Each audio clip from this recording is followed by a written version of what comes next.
Today is World Communion Sunday, and so we'll be sharing communion in a moment.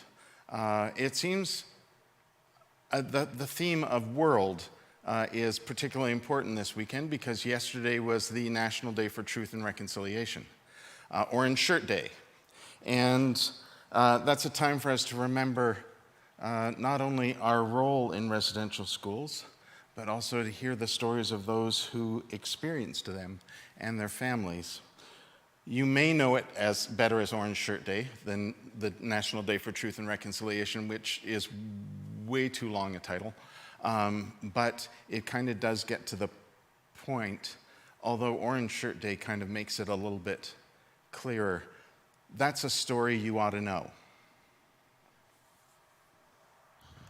The Orange Shirt Story by Phyllis Webstad, illustrated by Brock Nickel. When Phyllis was a little girl, she lived with her granny on the Dog Creek Reserve, part of the Canoe Creek First Nation. Their home had no electricity and no indoor toilet. In the summer when the sun was hot, Phyllis would cool herself off in the bathtub full of water that Granny kept in her garden.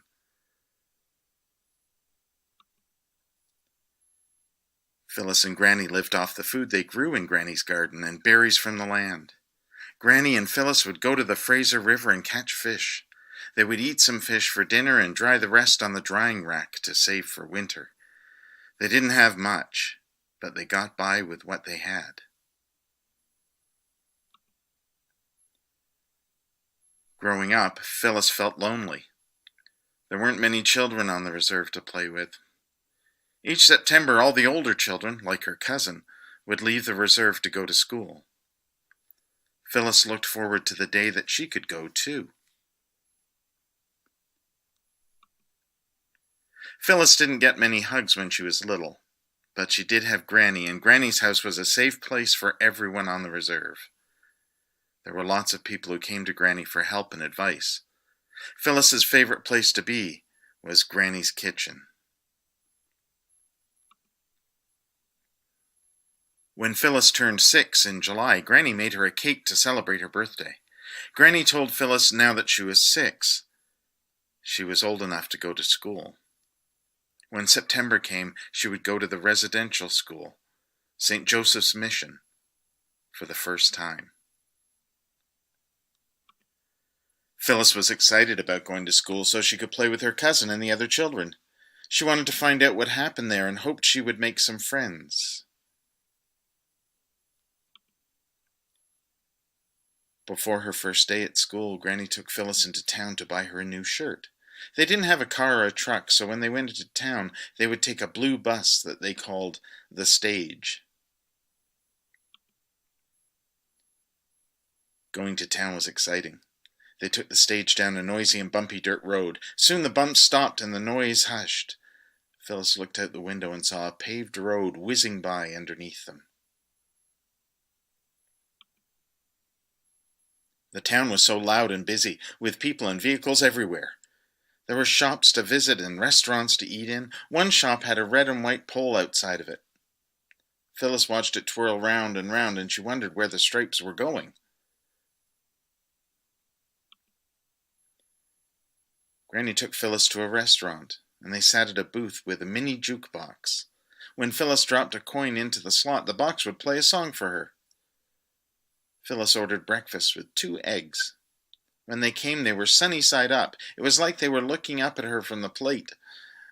Phyllis didn't know how to eat them. Granny's eggs were always scrambled. After breakfast, Granny took Phyllis to a shop that was filled with clothes and toys.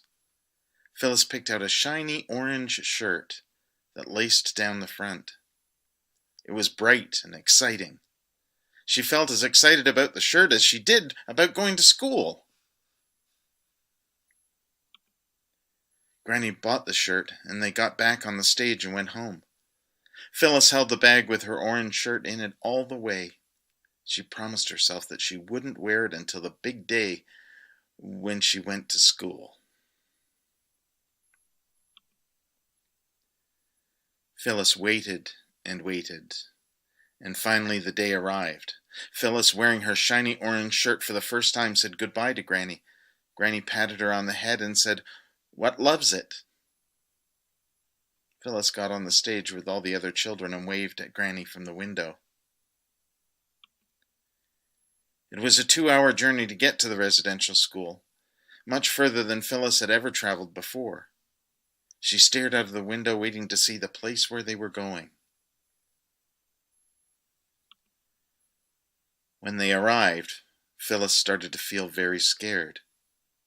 The residential school was so much taller than anything she had seen before. The building seemed cold and unfriendly as the nuns who came out of the school to meet them.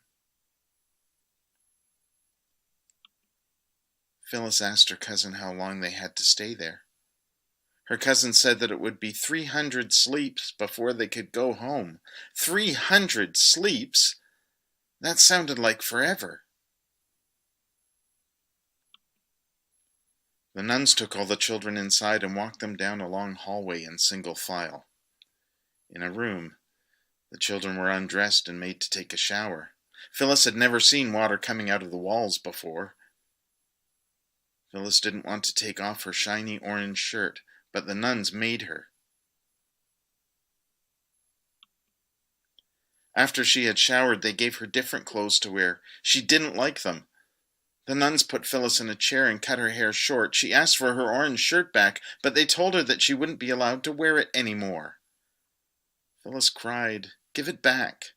It's not yours, it's mine. My granny bought it for me." But no one would listen. The residential school wasn't where Phyllis learned.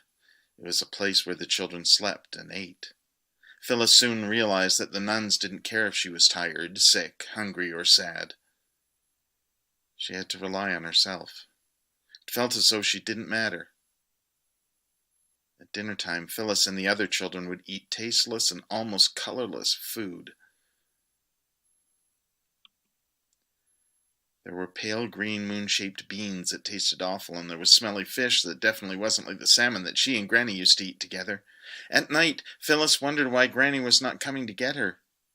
She would cry herself to sleep. In her dreams, she would play in Granny's garden and go salmon fishing in the river. Each day the children went into town to attend public school. Before boarding the bus, they picked up a small carton of orange juice and brown paper bags with their lunches inside. Some days, 1 or 2 children got a chocolate bar in their lunch. Everyone would look to see if they had one too, but their lunch bags just had sandwiches in them. It felt like the grown-ups were playing a cruel joke on them. Phyllis took the bus to public school with her cousin. Every day the bus driver dropped her cousin off at a different school. Phyllis wished she could go with her. She didn't understand why they couldn't be together. At school, Phyllis learned to read and write with all the other boys and girls, but she was still lonely.